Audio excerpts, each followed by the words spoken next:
Selectors ने out of form Babar Azam को आराम देने की तजवीज़ दे दी। टेस्ट मैचेस की गुज़िश्ता 18 इनिंग्स में बाबर आजम एक 50 भी ना बना सके। बाबर ने दिसंबर 2022 के बाद से कोई बड़ी इनिंग्स नहीं खेली। इंग्लैंड के खिलाफ दूसरे टेस्ट के लिए स्क्वाड में कई तब्दीलियां मुतवक्के। विकेट कीपर सरफराज अहमद को स्क्वाड से रिलीज कर दिया गया। बाबर आजम की जगह कामरान गुलाम जबकि अबरार की जगह स्पिनर मेहरान मुमताज़ को टीम में शामिल किए जाने का इम्कान। टीम का ऐलान चेयरमैन PCB मोहसिन नकवी की हतमी मंजूरी से होगा। पाकिस्तान और इंग्लैंड के दरमियान दूसरा टेस्ट मैच 15 अक्टूबर से खेला जाएगा।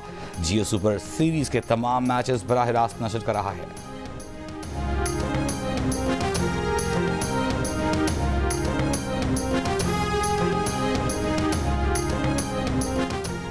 चेयरमैन PCB मोहसिन नकवी की ज़ेर सदारत PCB की सिलेक्शन कमेटी और मेंटोर्स का इजलास में टीम की हालिया कारकर्दगी और खिलाड़ियों की फिटनेस का तफसीली जायजा लिया गया।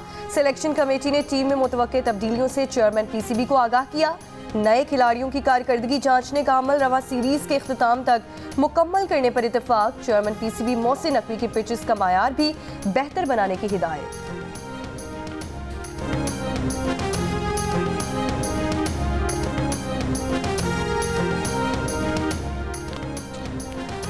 खिलाड़ियों की हद से ज़्यादा तशहीर उनके जहन में गलत फहमी पैदा कर देती है। वो खुद को बड़ा समझने लगते हैं।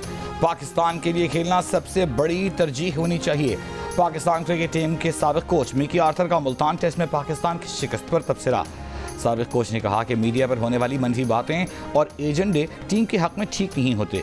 इंग्लैंड के साबिक क्रिकेटर केविन पीटरसन का कहना है कि सिस्टम में खामियों की मौजूदगी तक पाकिस्तान टीम एक यूनिट की तरह नहीं खेल सकती। ट्रेनिंग के नाक़िस तरीक़ों और ज़्यादा जज्बाती रवैयों को बेहतर बनाने की ज़रूरत है। साबिक कोच मिकी आर्थर के बयान पर रद्द-ए-अमल में केविन पीटरसन ने कहा कि PSL में खिलाड़ी सही तरीके से ट्रेनिंग नहीं करते थे, जीत और हार से जज्बाती हो जाते थे। अगर ये कल्चर तब्दील न किया गया तो पाकिस्तान क्रिकेट टीम कभी बेहतर नहीं हो सकेगी।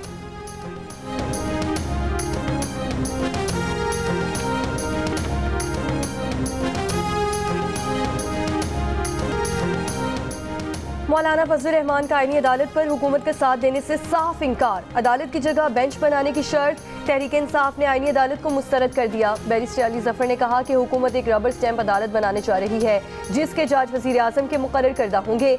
PTI ने अब तक कोई मुसविदा पेश नहीं किया। आईनी तरमीम के हुकूमती मुसविदे में तजवीज़ किया गया है कि सुप्रीम कोर्ट का चीफ जस्टिस 3 सीनियर तरीन जजेस में से होगा। एक विफाकी आईनी अदालत कायम की जाएगी जिसके पहले चीफ जस्टिस का तकर्रुर सदर वजीर आजम की एडवाइस पर करेंगे।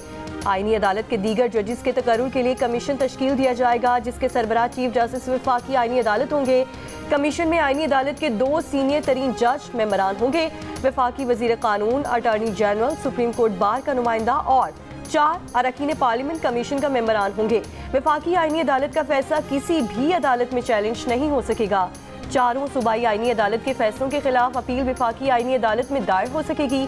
26वीं आईनी तरमीम के लिए हुकूमत और अपोजिशन के मुसविदों पर गौर के लिए वजीर कानून आजम नज़ीर तारड़ की सरबराही में ज़ैली कमेटी तश्कील। कमेटी के अरकान तमाम मुसविदे इकट्ठा करके एक ड्राफ्ट तैयार करेंगे। खुसूसी पार्लिमानी कमेटी का आइंदा इजलास 17 अक्टूबर को होगा।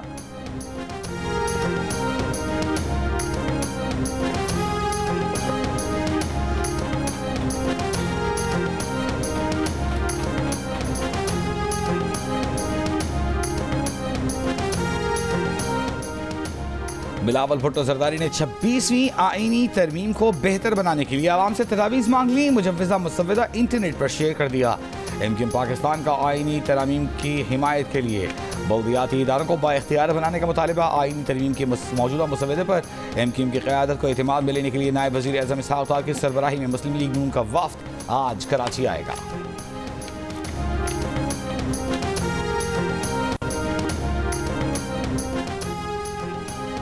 15 से 16 अक्टूबर को शंघाई ताउन तंजीम के इजलास से कबल वफाकी दारुल हुकूमत में सिक्योरिटी के सख्त इंतजामात। वज़ीर दिफा ख्वाजा आसिफ ने कहा कि शंघाई ताउन तंजीम के इजलास के मौके पर तहरीक इंसाफ की इस्लामाबाद पर चढ़ाई मुल्की सालमियत पर हमला है। ये दोबारा 9 मई बर्पा करना चाहते हैं। इन्हें कॉन्फ्रेंस को सबूताज करने की कतई इजाजत नहीं देंगे। रियासत पूरी कुव्वत से रोकेगी। PTI 15 अक्टूबर को डी चौक पर एहतजाज पर बाज़िद। तर्जुमान PTI शेख वकास अकरम ने कहा कि हुकूमत ने अगर 14 तारीख तक पार्टी रहनुमाओं को बानी PTI से मुलाकात की इजाज़त नहीं दी तो 15 अक्टूबर को हर हाल में इस्लामाबाद जाएंगे। शंघाई कॉन्फ्रेंस के मौके पर डी चौक में एहतजाज पर पार्टी के सीनियर लीडरशिप को शदीद तहफ़्फ़ुज़ात। जंग और द न्यूज़ के एडिटर इन्वेस्टिगेशन अंसार अब्बासी की खबर के मुताबिक अली अमीन गंडापुर, बैरिस्टर गौहर, असद कैसर, हामिद खान, अली मोहम्मद खान और रऊफ हसन 15 अक्टूबर को डी चौक पर एहतजाज के मुखालिफ हैं। सियासी कमेटी का इजलास तलब। 15 अक्टूबर का एहतजाज कैंसिल करने पर गौर किया जाएगा।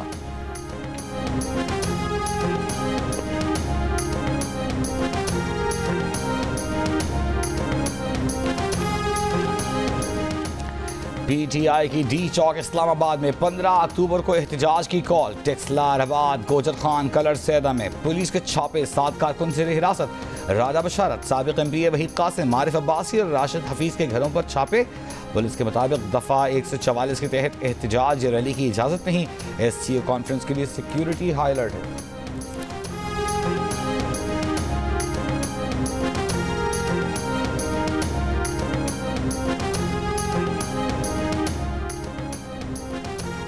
गवर्नर पंजाब सलीम हैदर ने कहा कि नून लीग और पीपल्स पार्टी का इत्तेहाद मोहब्बत का शौक नहीं, मजबूरी का है।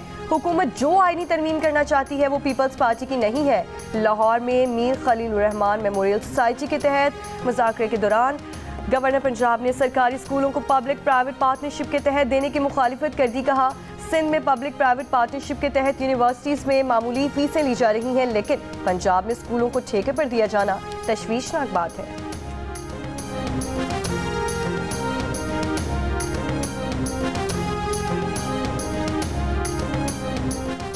कराची में आज से 5 रोज के लिए दफा 144 नाफिज कर दी गई। जल्द से जुलूसों और रैलियों पर पाबंदी। महकमा दाखिला सिंध के नोटिफिकेशन के मुताबिक कराची में 17 अक्टूबर तक दफा 144 नाफिज कर दी गई है। 4 अफराद से जायद के जमा होकर एहतजाज पर पाबंदी। DIG साहब ने कहा कि 3 तलवार से प्रेस क्लब तक किसी जमात को रैली निकालने का NOC जारी नहीं हुआ। रेड जोन और 3 तलवार के इलाके में रैली निकालने वालों के खिलाफ कानूनी कार्रवाई की जाएगी। पंजाब के 5 अजला में 12 से 14 अक्टूबर तक 3 दिन के लिए दफा 144 के तहत सियासी इज्तिमा धरने पर पाबंदी। पाबंदी का निफाज DG खान, लिया, मुजफ्फरगढ़, राजनपुर, कोटादू में भी होगा। शंघाई तावन तंजीम इजलास के मौके पर रावलपिंडी इस्लामाबाद में मेट्रो बस सर्विस 14 से 17 अक्टूबर तक बंद रहेगी।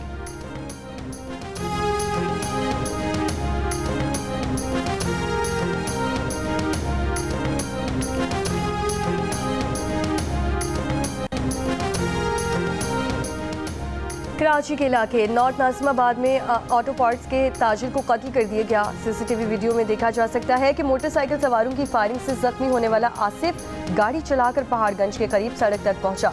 मकतूल आसिफ को जख्मी हालत में हॉस्पिटल मुंतकिल किया गया, जहां वो दम तोड़ गया।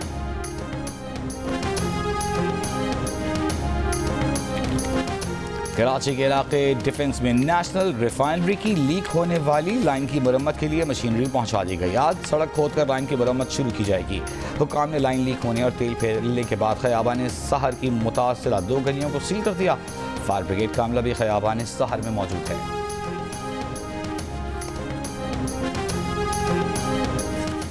हैदराबाद के करीब कराची एक्सप्रेस की पटरी से उतरने वाली 2 बोगियों को अलग करके अब ट्रैक को बहाल कर दिया गया। मुख्तलिफ स्टेशन पर रोकी गई ट्रेनें चल पड़ी। हादसे में कोई जानी नुकसान नहीं हुआ।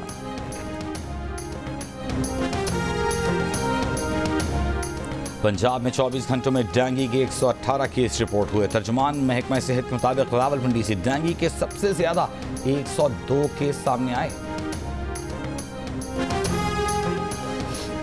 मुल्क की मौजूदा सियासी सूरत हाल पर हाफिज सईमुर रहमान का जमात इस्लामी के 40,000 अरकान के मुल्की इजलास से खिताब। कहा कि जमात इस्लामी वाहिद जमात है जो अवाम के मसाइल के लिए आवाज़ उठा रही है। जमात इस्लामी तमाम मसाइल पर अपने ही प्लेटफॉर्म से आवाज़ उठाएगी। मुल्क के तमाम अजला में ऑनलाइन इजलास के इंतजाम किए गए। इजलास में हक दो अवाम को तहरीक का आइंदा का लाए अमल पेश किया जाएगा।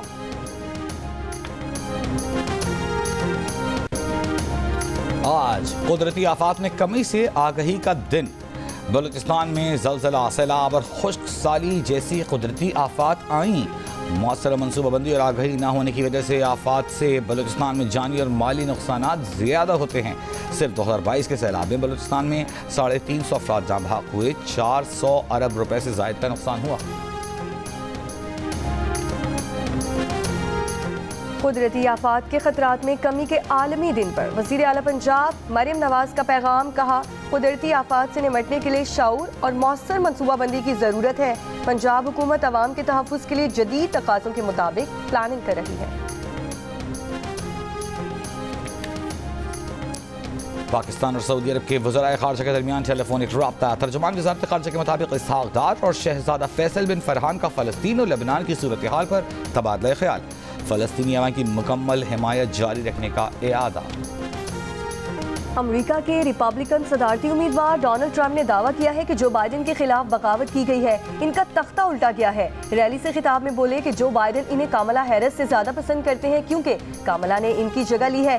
डेमोक्रेट सदारती उम्मीदवार कामला हैरिस ने बिल्कुल सेहतमंद होने से मुतालिक अपनी मेडिकल रिपोर्ट जारी कर दी। कहा डोनाल्ड ट्रंप अपनी तिब्बी रिपोर्ट जारी करने पर तैयार नहीं। बोली ट्रंप सदारती मनसब संभालने के लिए अनफिट है।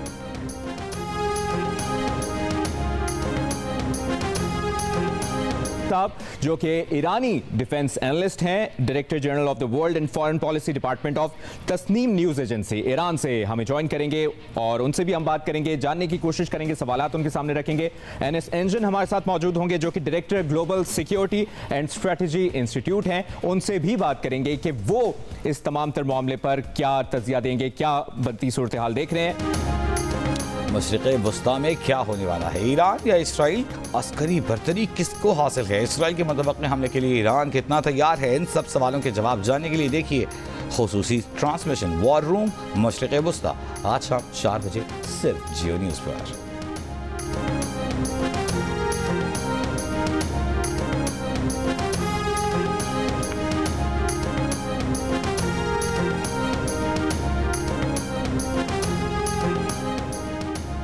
इसराइली फौज का जबालिया कैंप का मुहासरा जारी, कई मकानात को बम लगाकर उड़ाया गया।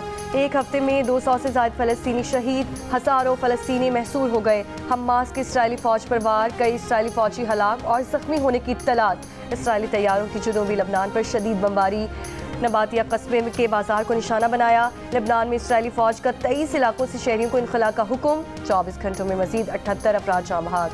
हिज़्बुल्लाह के भी शिमाली इसराइल पर रॉकेट हमले, हिफा शहर में फ़ौजी अड्डे को निशाना बनाया। ईरानी स्पीकर की खुद तैयारा उड़ाकर लेबनान आमद, बैरूत में इसराइली जाहिर का निशाना बनाए गए मकामात का दौरा। इराकी मुज़ाहमतकारों के इसराइल पर आज फिर ड्रोन हमले।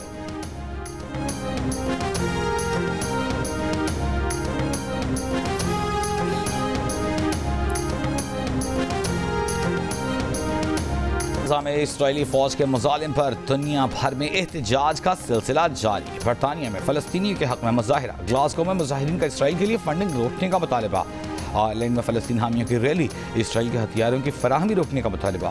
फ्रांस में फ़लस्तीनी और लेबनानियों से इजहारी यकजहती, पेरिस में सैकड़ों अफराद गज़ा और लेबनान में इसराइली जारहियत के खिलाफ सड़कों पर निकल आए। स्वीडन में भी फ़लस्तीन और लेबनान में इसराइल के हमले रुकवाने के लिए एहतजाज किया गया।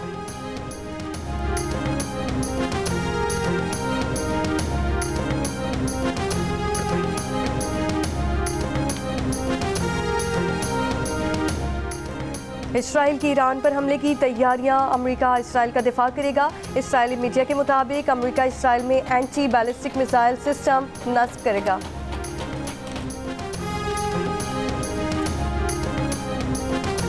तल अवीव में हज़ारों अफराद की नेतन्याहू हुकूमत के खिलाफ एहतजाजी रैली, मुजाहिरीन का हुकूमत से यरगमालियों की रिहाई के लिए गज़ा जंगबंदी मुआहिदा करने का मुतालबा।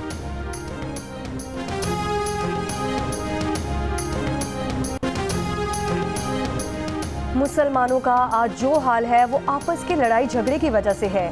मारूफ मजहबी स्कॉलर डॉक्टर जाकिर नाइक का लाहौर में तारीखी बादशाही मस्जिद में इज्तिमा से खिताब, कहा हम तकसीम ना हो तो दुनिया की सबसे बड़ी ताकत बन सकते हैं। कुरान इंसानियत को सुकून फराहम करने का हल देता है।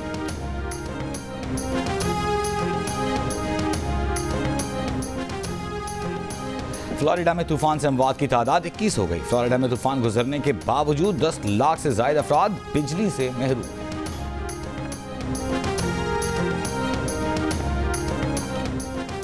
भारतीय रियासत महाराष्ट्र के साबिक वजीर बाबा सिद्दीक कातिलाना हमले में हलाक।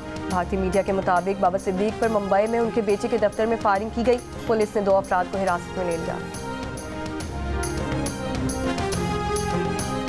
पाकिस्तान और इंग्लैंड की क्रिकेट टीमों की ट्रेनिंग सेशन के लिए मुल्तान स्टेडियम आमद। इंग्लैंड के कोच और खिलाड़ियों ने पिचेस का जायजा लिया। पहले टेस्ट की पिच को पंखों से खुश्क किया जा रहा है। पाकिस्तान और इंग्लैंड के दरमियान दूसरा टेस्ट मैच 15 अक्टूबर से खेला जाएगा। जियो सुपर सीरीज के तमाम मैच बराह रास्त नशर कर रहा है। आईसीसी विमेंस टी20 वर्ल्ड कप में आज भी 2 मैच खेले जाएंगे। दोपहर 3 बजे इंग्लैंड और स्कॉटलैंड के दरमियान मुकाबला होगा। दिन के दूसरे और अहम मैच में भारत और ऑस्ट्रेलिया की टीमें आमने सामने होंगी। मैच शाम 7 बजे शुरू होगा। गुज़श्ता रोज खेले गए मैच में न्यूजीलैंड ने श्रीलंका को 8 विकेटों से हरा दिया। दूसरे मैच में जनूबी अफ्रीका विमेंस ने बांग्लादेश विमेंस को 7 विकेट से शिकस्त दी थी। और जो गाया, जिसके लिए भी गाया, वो गाना, वो किरदार अमर हो गया। बरसगीर पर अपनी आवाज़ से राज करने वाले किशोर कुमार को मद्दाहों से बिछड़े 37 बरस हो गए, लेकिन उनके गीतों का जादू आज भी बरकरार है।